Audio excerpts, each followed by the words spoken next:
శుభమస్తు కార్యక్రమంలో గృహ బలం అంశానికి స్వాగతం. ఎన్నాళ్ళగానో కష్టపడితే చిన్న ప్రదేశం దొరికింది. భగవంతుని అనుగ్రహంతో ఇల్లు కట్టుకోవడం సంభవించింది. ఇల్లు కట్టుకున్న తర్వాత 1 సంవత్సరం పాటు చాలా అద్భుతంగానే జీవితం సాగిపోయింది. ఇటీవల కాలంలో ఆ కాలనీలో మరొక ఇల్లు మేము కొన్న ఇంటి పక్కనే అలా వెలిసింది. అయితే మేము కొన్నటువంటి ఇంటికి తూర్పు భాగాన మేము కట్టిన ఇంటి కన్నా ఎత్తులో ఇల్లు కట్టుకోవడం జరిగింది. తూర్పు భాగంలో ఇల్లు కట్టుకోగానే మాకు తెలియకుండానే అనేక అనర్థాలు అలా వెనువెంటనే వచ్చేస్తూ ఉన్నాయి. దీనికి ఏమిటి పరిష్కారం, ఏం చేస్తే బాగుంటుందో అర్థం కాలేని పరిస్థితి. ఎప్పుడైనా సరే ఒక ఇంటిని కట్టినప్పుడు ఆ ఇంటి కన్నా తూర్పులో కనుక మరొక ఇల్లు నిర్మాణం చేసినప్పుడు మీ ఇంటి కన్నా ఎత్తులో అది గనక అధికంగా ఉన్నట్లయితే మీరు నివసించే ఇంటిలో అనేక నష్టాలు సంభవించటానికి ఆస్కారం ఉంటుంది. అప్పుడు మీరు ఆ ఇంటి కన్నా ఎత్తులో మరలా ఇంటిని నిర్మాణం చేయటానికి ఉపక్రమించాలి. అలా ఉపక్రమించటానికి వీలు కాని పక్షంలో చిన్ని ఉపాయాలు ఏమైనా ఉన్నాయా అని ఆలోచించినట్లయితే ఆ ఇంటి యొక్క తూర్పు దిశలో ఉండేటువంటి ప్రభావం అంతా కూడా మీ ఇంటి గోడకి ఉన్న అద్దంలో గనక పడేట్టుగా కనుక చేసినట్లయితే, లేక వారి తూర్పు గోడకి గనక అద్దాన్ని ఉంచి మీ ఇల్లు గనక ఆ యొక్క అద్దంలో గనక పడేటట్టుగా ఉంచినట్లయితే కొంత మేరకు వాస్తుదోష ప్రభావం నుంచి బయలుపడటానికి ఆస్కారం ఉంటుంది. అది కూడా కుదరని పక్షంలో మీరు ఉన్నటువంటి ఇంటిని పై భాగాన మరొక అంతస్తును పెంచడానికి ఏర్పాటు చేసుకోవడం చాలా మంచిది. వాస్తు శాస్త్రంలో మీరు ఉన్నటువంటి ఇంటి కన్నా తూర్పు భాగంలో ఉన్నటువంటి ఇల్లు అత్యధిక ఎత్తులో ఉన్న చాలా విపత్కరమైనటువంటి ప్రభావాలు మీరు చవి చూడాల్సి వస్తుంది. అందుచేత ఆ ఇంటికి సరి సమానమైన ఎత్తులో కానీ ఆ ఇంటి కన్నా ఎత్తులో కానీ మీరు నిర్మాణం చేసుకోవడం చాలా మంచిది. అలాగే మీరు ఉన్నటువంటి ఇంటికి దక్షిణంలో గనక మీ ఇంటి కన్నా ఎత్తులో ఇల్లు గనక నిర్మాణం చేసినట్లయితే మీ ఇంటికి ఐశ్వర్యం పట్టి తీరుతుంది సుమా.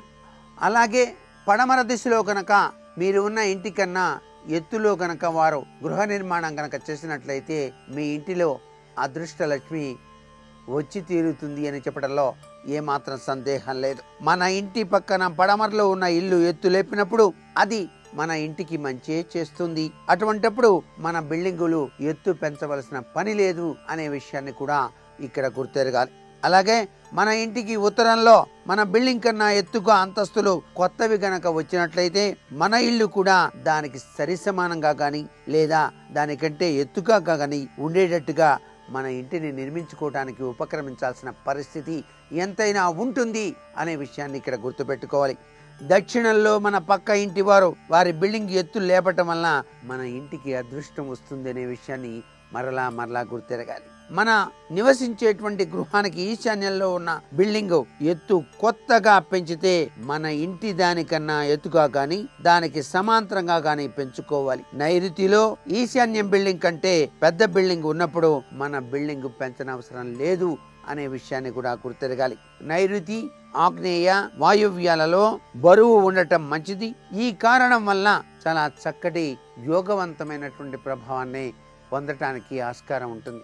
ఒక స్థలాన్ని కొనుగోలు చేసి ఇల్లు కట్టేటప్పుడు భవిష్యత్తులో ఈ స్థలం పక్కన ఉన్నటువంటి ఇల్లు యొక్క పరిస్థితులు ఏమిటి, ఒకవేళ మీరు ఇల్లు కొనుగోలు చేసినప్పుడే మీ చుట్టుపక్కల ఉన్నటువంటి పరిసర ప్రాంతాల్లోని ఆ యొక్క బిల్డింగుల యొక్క ప్రభావం భవిష్యత్తులో ఏ విధంగా మార్పు చెందటానికి ఆస్కారం ఉంటుంది. అలా మార్పు చెందటానికి ఆస్కారం ఉన్నప్పుడు మనం కట్టినటువంటి మన ఇంటికి ఎటువంటి ఉపద్రవాలు లేకుండా మనం ఏ తీరులో గృహాన్ని నిర్మించుకుంటే ఎవరు ఎన్ని విధాలుగా మార్పు చెంది వాళ్ళు కొత్త భవనాలు కట్టుకున్నప్పటికీ మనకి మాత్రం ఎటువంటి హాని కలగకుండా ఉండాలి అంటే ఈ సూత్ర ప్రాతిపదిక తప్పనిసరిగా పాటించి తీరాలి. నేటి వాసు సందేహాన్ని గనక పరిశీలించినట్లయితే గృహంలో నిమ్మ, కుంకుడు, మామిడి, దానిమ్మ వంటి చెట్లను పెంచవచ్చా, ముళ్ళ చెట్లు పెంచవద్దంటారు కదా, గులాబీ మొక్కలు పెంచుతారు కదా అనేటువంటి సందేహం చాలా మందికి వస్తూ ఉంటుంది. ప్రతి ఇంట్లో కూడా ఉండవలసినటువంటి చెట్టు తులసి.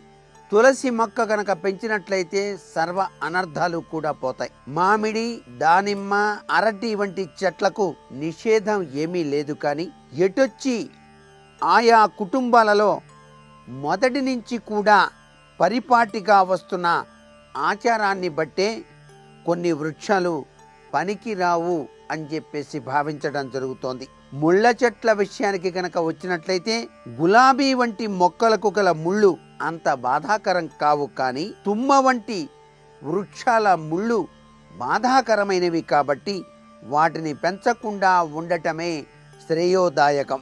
చెట్టులో కొన్ని గృహ యజమాని జన్మ నక్షత్రానికి సరిపడనివి కూడా ఉంటాయి అనే విషయాన్ని గుర్తెరగాలి.